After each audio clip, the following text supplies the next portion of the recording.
Assalamualaikum warahmatullahi wabarakatuh. Pada kesempatan ini saya akan mengupas mengenai pilkada di Subang.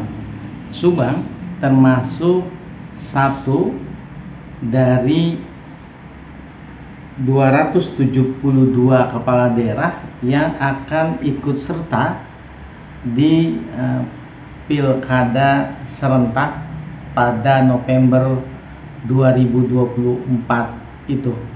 Mengapa? Karena Bupati dan Wakil Bupati Subang mereka dilantik, keduanya dilantik itu pada tanggal 19 Desember 2018.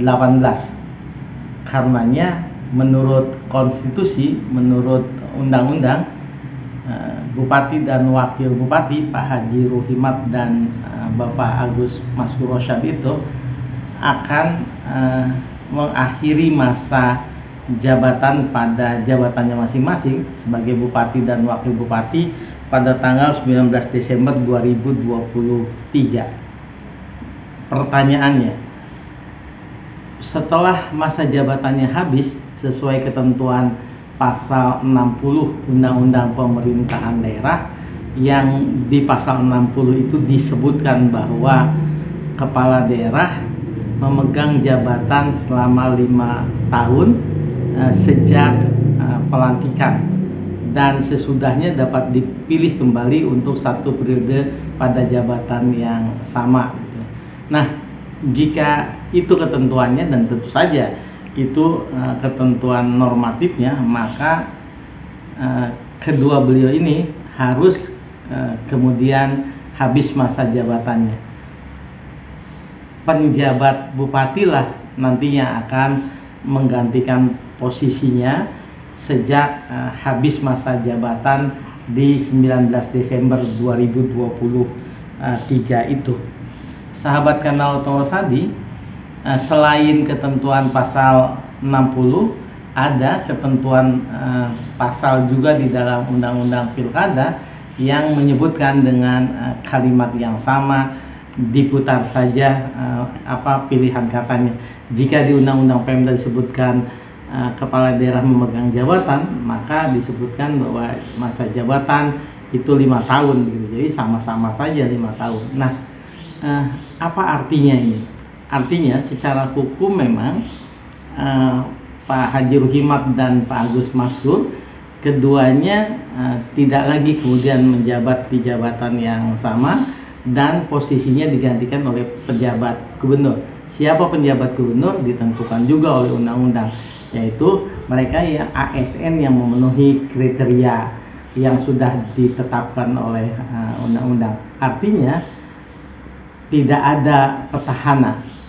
Jadi Pak Haji Ruhimat dan Pak Agus Maskur keduanya tidak lagi berada dalam posisinya masing-masing, dan pilkada serentak di November 2024 itu Subang termasuk salah satu dari 272 kepala daerah di 25 provinsi yang petahananya tidak lagi menjabat menjadi ketika mau maju itu tidak lagi menjadi petahana. Saya sudah juga menyebut ini di video sebelumnya bahwa 2024 ada tarung bebas di Pilpres. Karena apa?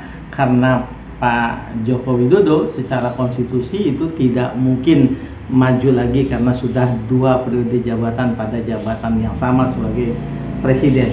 Nah, artinya di daerah-daerah yang 272 itu maka tidak ada petahana, ada tarung bebas. Jikapun Pak Haji Ruhimat kemudian maju lagi dan Pak Agus Maskur juga maju untuk kedua kali, bisa pada jabatan yang sama, atau misalnya Pak Agus Maskur menjadi calon bupati, maka ia tidak menjadi petahana karena yang sedang existing menjalankan penyelenggaraan pemerintahan adalah penjabat bupati yang ditunjuk oleh Mendagri oleh gubernur melalui tentu saja oleh Mendagri melalui gubernur gitu ya.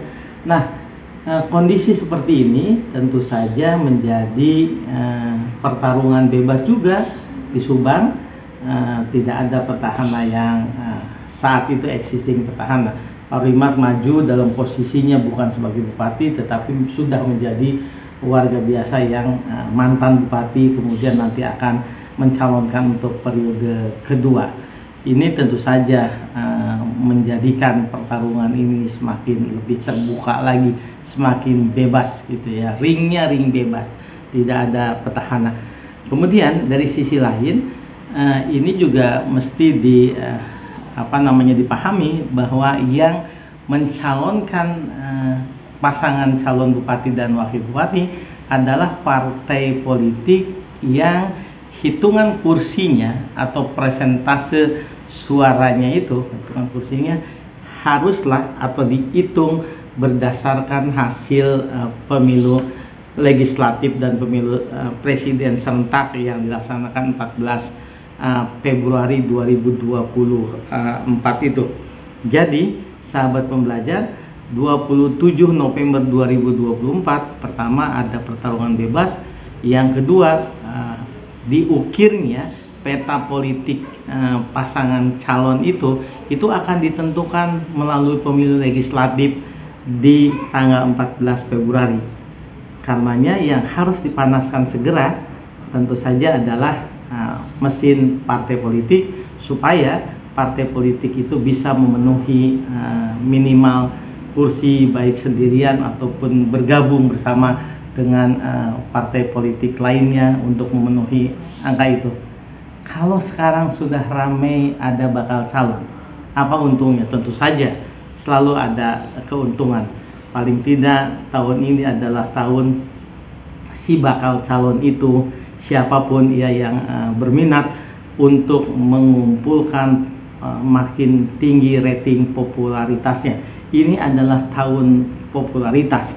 Semakin tinggi di tahun popularitas ini naik popularitasnya, di keterkenalannya di tengah warga pemilih, maka potensi untuk maju menjadi calon bupati atau wakil bupati semakin besar kansnya, karena ada hukum besi partai politik lainnya dalam konsentrasi, yaitu partai politik akan mendekati, akan melamar atau akan mengusung kandidat yang popularitas tinggi dan juga elektabilitasnya tinggi. Saya pikir itu mudah-mudahan ada manfaatnya. Assalamualaikum warahmatullahi wabarakatuh.